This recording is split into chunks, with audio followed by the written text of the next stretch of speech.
segunda aula aí, e hoje a gente acaba aí, mas você está indo rápido, estamos no slide 51, são só 250, não, 105, né, eu acho. Vamos lá, então vamos falar um pouquinho sobre soberania estatal, né? Vamos ver o que a gente já viu aí, nas aulas a gente já tem uma noção, né, do que é soberania. Então esse caráter supremo de um poder que não admite subordinação de outro. Vem lá da parte de Westfália, que um Estado não pode intervir no território do outro, né?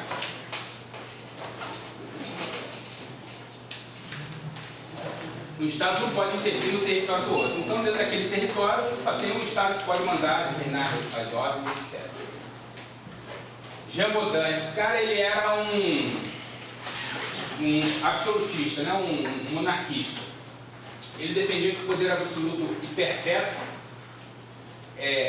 o que é soberania, né? Poder absoluto e perpétuo de fazer, interpretar, revogar as leis sem limitações.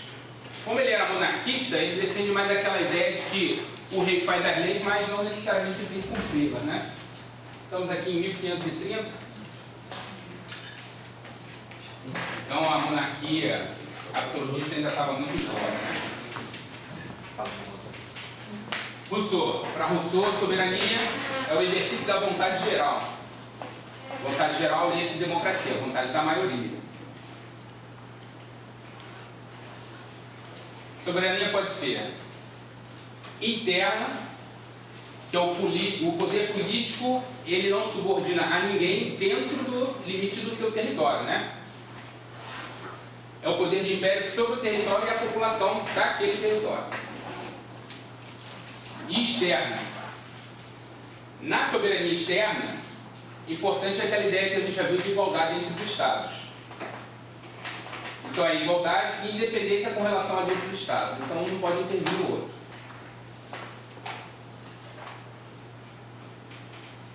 A soberania evoluiu historicamente da disputa pelo poder entre o rei, a igreja e o senhor feudal, que é aquela parte que a gente viu da parte de Westfália, tá? Veio daí.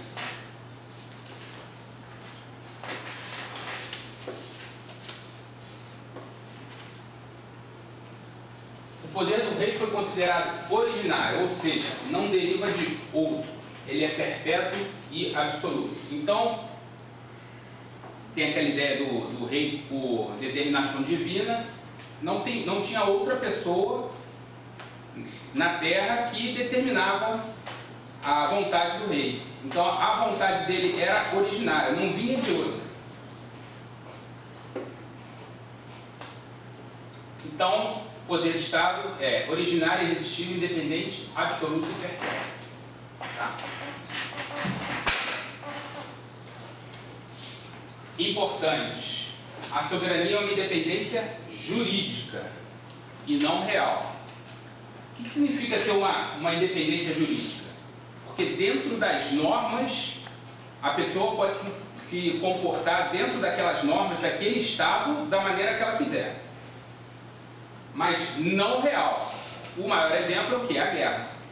Sabe? Então, se alguém toma alguma atitude que eu não gosto, eu parto para a briga. Então, ela não é real, ela é jurídica. Isso que significa isso aí, tá? Eu posso submeter outras pessoas através da força, da guerra. Por isso que ela não é real, ela é jurídica. São ideias implícitas no conceito de soberania. Supremacia jurídica, supremacia estatal versus ordem jurídica internacional. Exemplo, a guerra do Iraque. Por que eu botei a guerra do Iraque aqui? Quando você, não sei se vocês lembram, na Segunda Guerra do Iraque, nos Estados Unidos, ele falava que tinha armas químicas no Iraque. E a ONU, para legitimar isso internacionalmente, falou, então prove. Não, eu vou provar depois. E ficou enrolando, até que teve uma hora que ela falou, não, eu não estou mais lá por causa das guerras da arma química, não. Estou lá para libertar os curdos. Isso é a maior prova, porque nós temos a maior potência militar atualmente do mundo, do planeta Terra, tentando justificar suas atitudes além do mero uso da força, porque eu sou mais forte, eu posso. Se isso fosse realmente uma regra para nós, ele falou, não, eu vou porque eu quero. Mas não, ele tentou justificar. Primeiro disse, não, tem armas químicas. Como ele não conseguiu, ele falou, não, estou indo lá para libertar os curdos, que estão sendo massacrados pelo Saddam Hussein, que é sunita. Tá? Então, isso, por mais poderoso que seja um país, ele sempre vai procurar essa legitimação internacional. Tá? Por isso que ela não é... Nós botamos aqui... que ela não é absoluta. Ela não se opõe a qualquer um. O cara tenta buscar alguma legitimação daquilo que ele está fazendo. Tá? A ONU é outra prova que essa supremacia não é real, é somente jurídica, por causa do Estatuto da ONU, e o Tribunal Penal Internacional. O Tribunal Penal Internacional é um tribunal penal que tem a competência para julgar crimes de guerra no âmbito internacional, caso o país não puna ou puna inadequadamente os seus súditos, digamos assim, tá? Os seus nacionais. Então, por que o Brasil, não sei se vocês sabem, mas a gente já tem um decreto que ainda não foi aprovado, mas nós temos já uma lei que aprova o Tribunal Penal Internacional. Ela ainda não foi aprovada, mas quando surgiu a ideia do Tribunal Penal Internacional, que não é muito antiga, ela é mais ou menos recente, o Brasil correu para fazer as suas próprias leis, porque se o Brasil não punisse aquilo, pelos acordos e tratados que ele fez parte e assinou, ele deveria deixar o nacional ser punido pelo Tribunal Penal Internacional.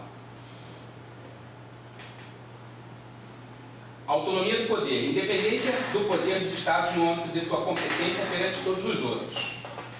Então o poder é independente, tá? Todos os poderes, econômico, religioso, etc. Fonte originária do poder.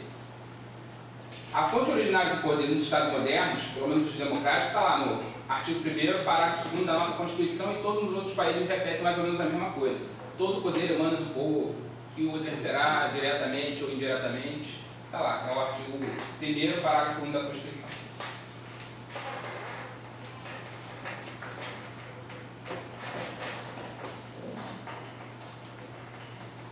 A ideia de soberania surge de um processo histórico, luta entre o Sacro Império Romano Germânico, o rei e o sistema feudal. Né? Começa então a surgir ideias para sustentar o Estado absolutista. Nós vimos, Jean-Paul é um, Hobbes é outro, são filósofos que desenvolveram teorias para fundamentar. Comerciantes tiveram grande influência, que eles chamavam da burguesia, né? Tiveram grande influência. O feudalismo, como a gente já conversou, ele dificultava o comércio. Unidade monetária, unidade de medidas, leis heterogêneas. Então, não tinha as mesmas leis, cada um tinha seu dinheiro, cada um tinha sua unidade de medida, e isso dificultava o comércio.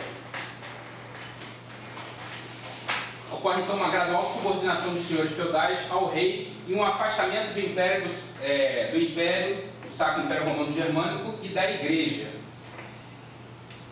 Esse processo aqui foi muito impulsionado pela burguesia, que começou a querer que o rei ditasse leis uniformes para todos os seus feudos, né? Nós estamos aqui na Idade Média, aquele sistema de vassalagem, em que eu tenho um vassalo que dentro do feudo dele ele dita todas as regras.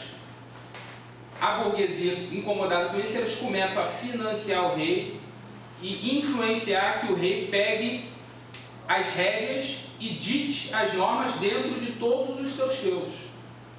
Tá? Essa é a influência da burguesia nesse processo de transformação aí. O mercantilismo é fruto da associação dos comerciantes com o rei, e representava uma intervenção do Estado muito forte na economia.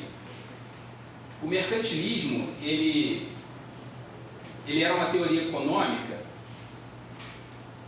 que o rei, ele ditava quem poderia fazer comércio, às vezes inclusive internacionalmente. Não sei se vocês sabem, mas a Inglaterra lançou um negócio chamado Ato de Navegação. Alguém aqui sabe o que foi o Ato de Navegação?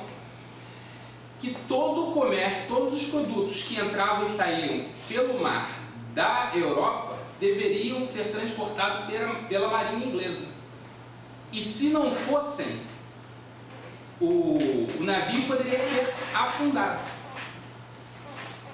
E ele chegava hoje, é absurdo, se a gente estudar a história, a gente vai até entender um pouquinho porquê, mas o absurdo de dizer: você só pode comercializar metade, você só café. Então café só pode você. E ele determinava as pessoas, vinculava as pessoas com o produto. Se você que só poderia comercializar café estivesse comercializando metal, também poderia ser apreendido tua carne. Então eles chegaram a esse exagero. Isso tem motivos econômicos, porque eles defendiam naquela época que se isso fosse feito, você conseguiria preços mais baratos. Entendeu? Essa era a razão que eles divulgavam na época. Lógico que não é bem assim, né? Muita influência dos comerciantes. A concentração de poder leva ao nascimento do Estado monárquico, personalizado, tá? E posteriormente ao Estado despersonalizado, que é o Estado moderno. Tá? Então, antigamente era Luís XIV, o Estado sou eu. Hoje em dia não é mais assim, é o Estado moderno.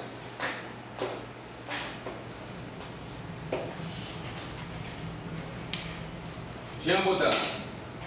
Os aspectos internos da soberania para Jean Baudin é monarquias absolutistas e nacionais. Subordina o clero e a nobreza. O clero são os religiosos e a nobreza é o pessoal que está do lado dele, tá?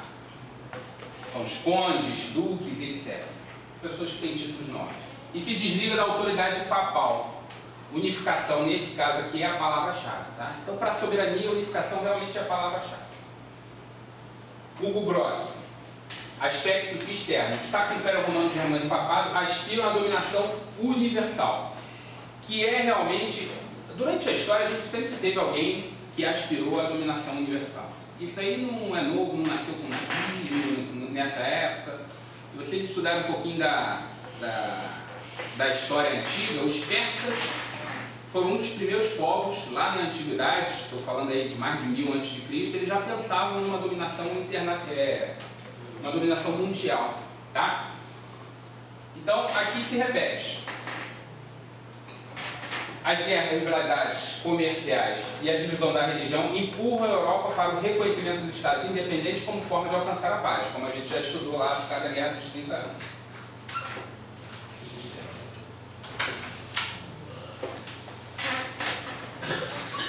Concepção moderna de soberania, do Baudin. Ele tem, isso aqui não cai, tá? São os 6 livros da República para ele. Eu sempre fui estudar para trazer para vocês, não botar em revista, tá? Mas ele desenvolve as ideias da República. A soberania é pessoal e subjetiva. Por quê? Porque ele é um monarquista. Por isso que é pessoal. Para Baudin, eu falei isso aqui para vocês, Baudin é um monarquista, então a soberania é a vontade do rei. Por isso que a soberania para ele é pessoal e subjetiva, depende do humor do rei. O poder pertence ao príncipe ou ao povo. Baudin diferencia direito e moral, sem afastá-los completamente. Para Baudin, que é o ideal, né? As leis têm que traduzir a moral, tá? Isso nem sempre é verdade, até hoje isso é assim, mas o ideal seria que isso fosse verdade. O poder soberano está acima das leis, é ilimitado. E aí eu gosto de contar uma historinha aqui. Por que está acima das leis? Porque, como eu falei, o rei faz as leis, mas ele não é obrigado a cumprir. E aí tem uma historinha quando eu era S1 lá no batalhão Maitá. Quando eu era S1 lá no batalhão Maitá, tinha um colega meu, o escudeiro vão conhecer, o comandante Gustavo Assunção. Ele servia lá com a gente, eu era S1, e ele foi designado para ir servir no CIAS. Pô, ele ficou desesperado, não quero ir porque ele ia para o corpo de alunos, etc, não quero ir para o CIAS. Aí eu falei, pô, vou tentar te ajudar aqui. Aí fui empurrar lá a DGPM lá, falava sobre o assunto lá, a CGCFM, né? E aí encontrei lá, a gente estava servindo lá há 1 ano, e na CGCFM era textual. Uma pessoa designada para servir numa OM tem que servir nessa OM por no mínimo 2 anos. E aí eu falei para ele, porra, Sansão, te safei. Aqui, ó, tem uma regra aqui. Vou fazer o seguinte, vou entrar em contato com o G10, que era o nosso comic group lá da divisão anfíbia, é o G10, e vou falar para ele, não posso movimentar porque eu vou ferir aqui a documentação aqui, a regra. Aí entrei em contato com ele e falei, porra, chefe, não dá. Aí ele falou, é mesmo, né? Aguentei, já volto. Aí desligou, eu fiquei lá esperando, trabalhando, daqui a pouco ele ligou, falou, pô, não, chefe, ele falou, beleza, ele vai assim mesmo. Eu falei, porra, por quê? É lógico que a gente, Maria, outra coisa, eu estou só tratando um paralelo, tá? A gente é pago para defender a democracia, não para praticá-la, né? Então, mas para vocês verem, isso é bem representativo. Existem regras, mas o rei, por razões outras, ele falou, não, mas eu não vou cumprir, porque eu preciso da regra, eu que mando. E aí movimentou o cara do mesmo jeito, assim como acontecia naquela época aqui, tá? Então isso aqui é só para ilustrar, tá?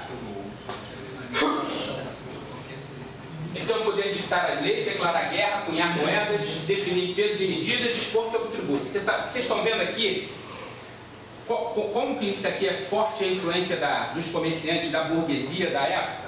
Estamos falando tudo de economia aqui, ó. Ditar leis, tudo bem, declarar guerra, nem tanto, mas cunhar moeda, definir pesos e medidas, dispor sobre tributos, tudo isso é em função de facilitar o comércio, tá?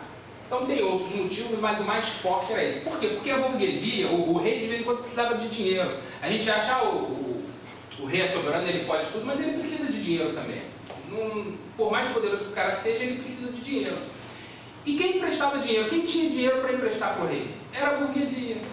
Então eles tinham uma proximidade, uma facilidade de influenciar o rei muito grande. E até hoje isso é assim. Tem um economista famoso que disse dê-me o poder de mando sobre as finanças de um país que eu não vou me importar com quem faz as leis. E isso é uma verdade, o poder econômico ele é muito forte. Por isso que você estuda economia, por isso que é difícil você estudar ciência política sem se aproximar um pouco de economia, tá?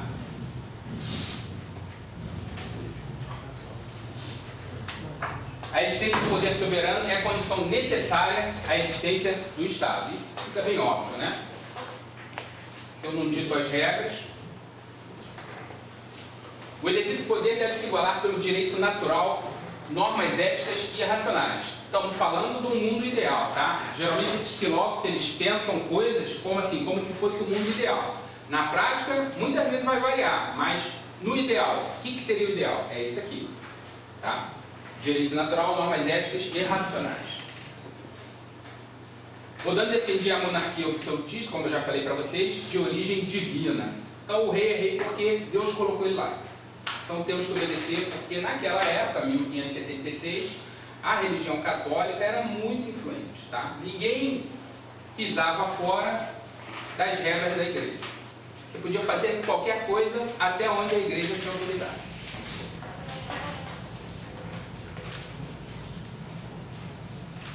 E veio a ideia de que o cidadão pode fazer tudo que a lei não proíbe. Que até hoje é assim, tá? O cidadão pode fazer tudo que a lei não proíbe.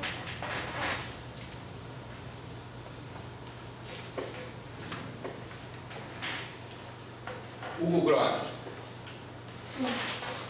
exerceu forte influência na parte de Westfália.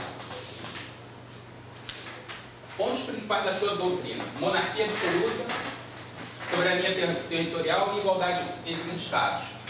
Identificamos tudo isso lá na parte de Westfália, né? Aquele item lá, está tudo aqui. E mais alguma coisa lá.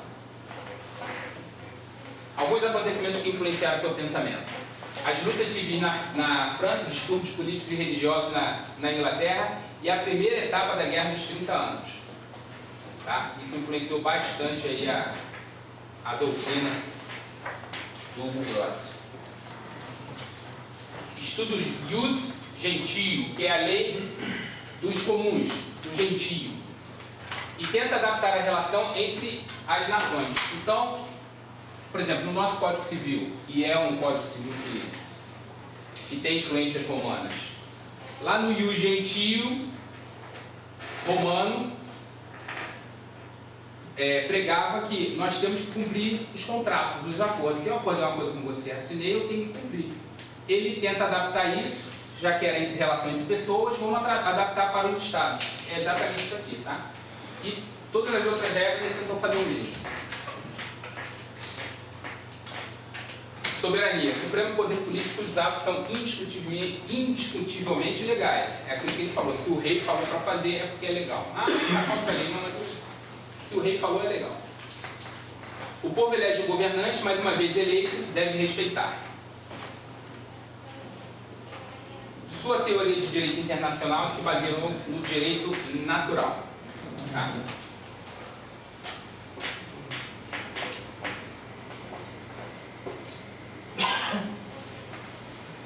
A independência dos Estados. A ideia de soberania e igualdade dos Estados de grosso estão presentes em organizações internacionais como ONU e Organização dos Estados Americanos, OEA. Tá? Até hoje.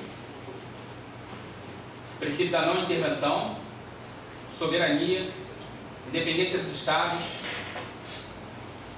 O caso da Palestina. A gente já falou aqui o que aconteceu lá quando Israel foi fundada, né? A Palestina hoje pleiteia ser reconhecida como um Estado, ter seu território próprio. Eles já têm povo, eles não têm território e um governo soberano. E a ONU, há pouco tempo, ele reconheceu que o povo palestino tem o direito de se autodeterminar. Os Estados Unidos e Israel, mais ainda Israel, eles foram extremamente contra isso. Porque só vai ficar faltando território. Então eles têm muito medo disso aqui. Alguém serviu em Brasília aqui? Ninguém serviu em Brasília? Serviu? Em Brasília não tem um consulado lá que tem um domo prateado, dourado? Pois é, a Palestina já tem no Brasil uma representação diplomática. Aquela é a representação diplomática da Palestina. Isso é o reconhecimento. Isso só foi construído, isso não existia antes em Brasília. Isso foi construído depois que foi reconhecido pela ONU. Então você vê a importância desse tipo de reconhecimento. Faz toda a diferença.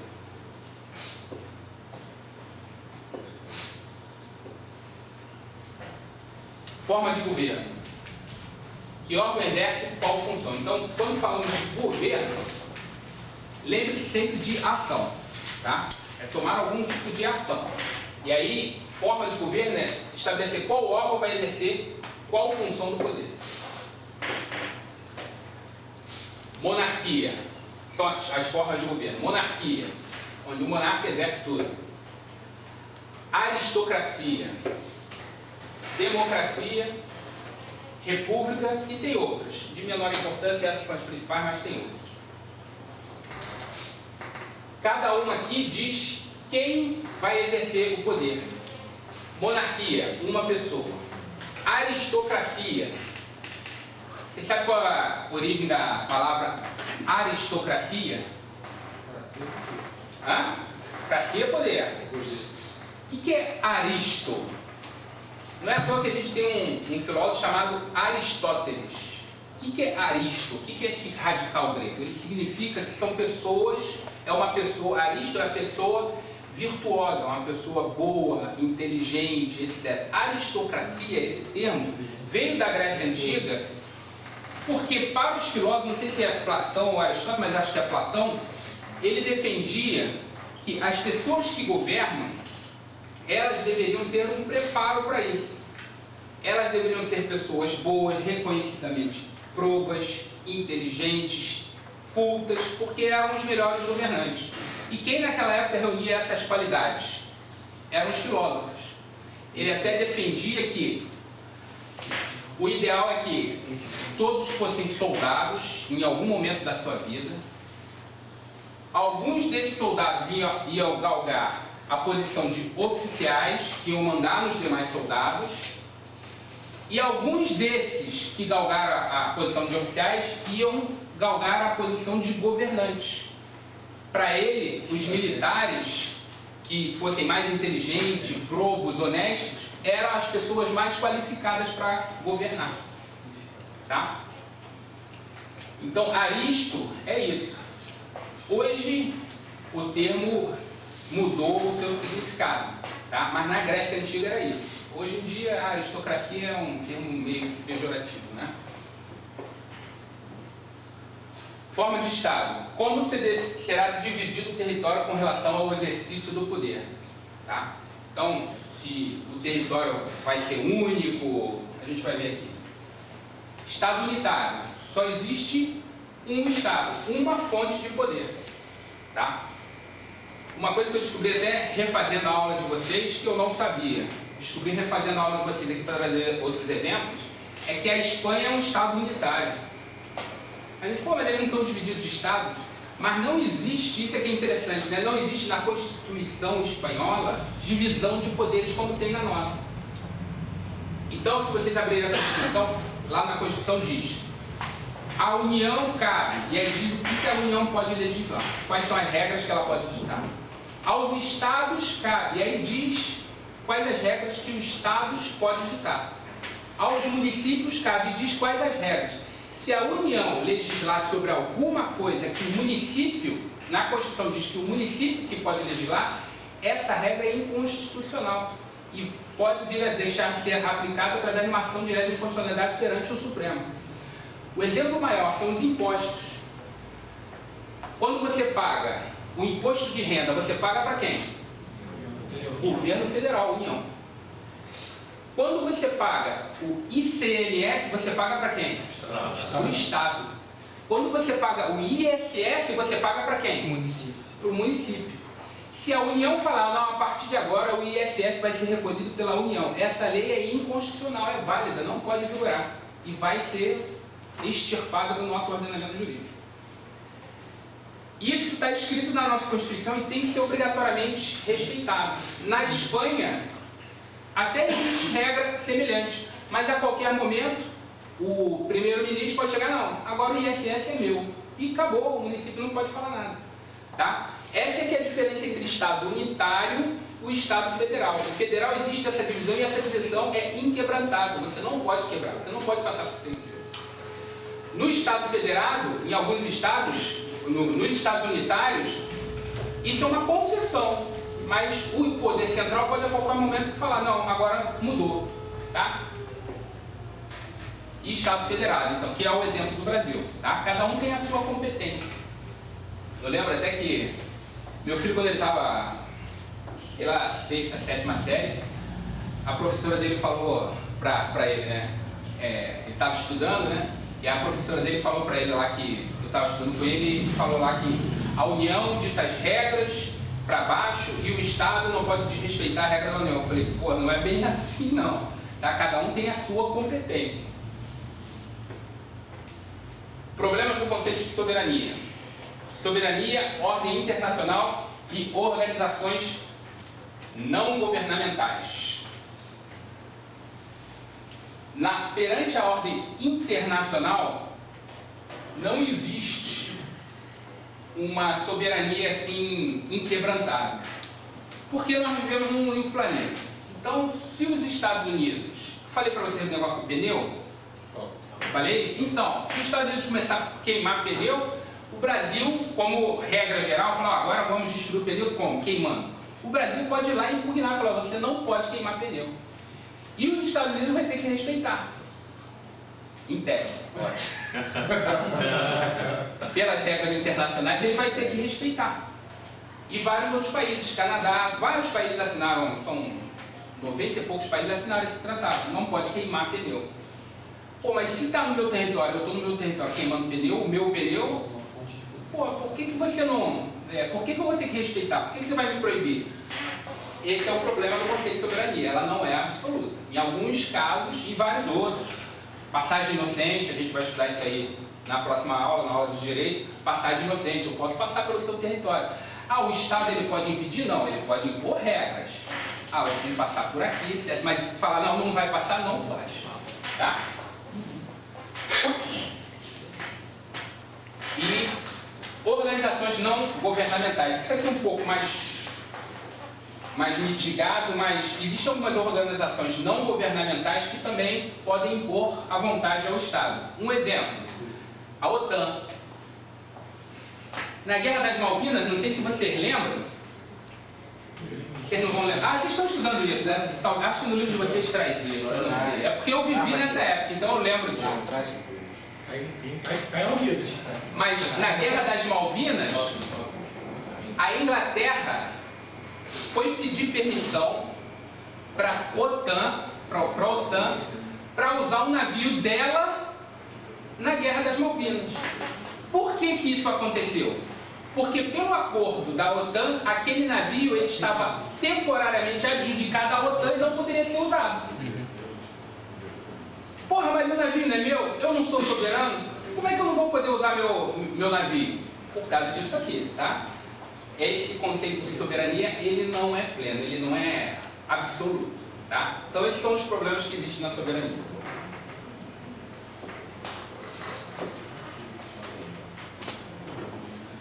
Conjunto de órgãos que coordenam a orientação, a ação política para atingir os fins do Estado. Então isso é governo, tá?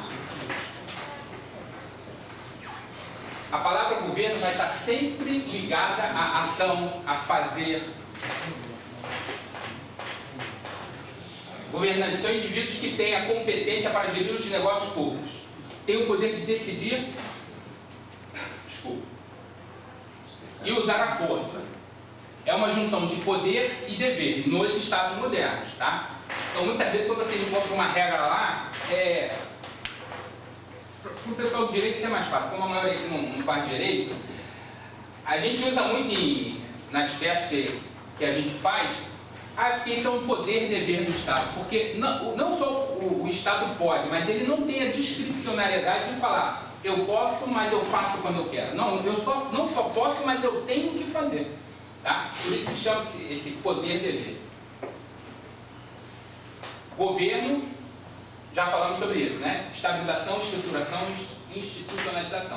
Quando a gente foi até tentar não decorar as constituições, a gente falou sobre isso. O governo é uno e indivisível, mas se divide em órgãos por uma questão de facilidade administrativa. Porque não seria administrativamente eficiente se existisse somente um Ministério da Saúde em Brasília. E toda vez que você precisasse de alguma coisa, você tivesse que ligar, mandar e-mail, alguma coisa para Brasília. Então, o governo ele se divide em vários órgãos, tá? Para melhor prestar o serviço público para a população. Os governantes são, ao mesmo tempo, órgãos do Estado. Tem até uma teoria que se chama, eles falaram da representação, foi retirada e agora não. Há pouco tempo se usava a teoria da apresentação. Que quando um advogado da União está lá no juízo, quem está ali é a União, não é o advogado, é a União, tá? Isso vem da teoria do órgão. O cara, quando ele está desempenhando aquela função, ele é o órgão. Por isso que a gente dá muita importância quando o militar está fardado, não fazer besteira na rua, etc., porque ali está apresentada a marinha, tá? Então, isso é que é a teoria do órgão. Você ali naquele momento, quando você está fazendo besteira ali fardado, quem está ali é a marinha. Eles são, os órgãos são representantes do soberano, personificação da soberania. Quanto à origem ou hierarquia, os órgãos podem ser constitucional, derivam diretamente da Constituição. Se vocês abrirem a Constituição, vai estar lá o governador do estado, o prefeito, os municípios, etc., o Ministério da Saúde, vai falar sobre alguns órgãos. Esses são os órgãos constitucionais. E subordinados, que eles derivam de outros órgãos. Exemplo, o Hospital Naval Marcílio Dias é um órgão. Ele representa ali a Marinha, mas se vocês abrirem a Constituição, ele não vai estar lá. Tá?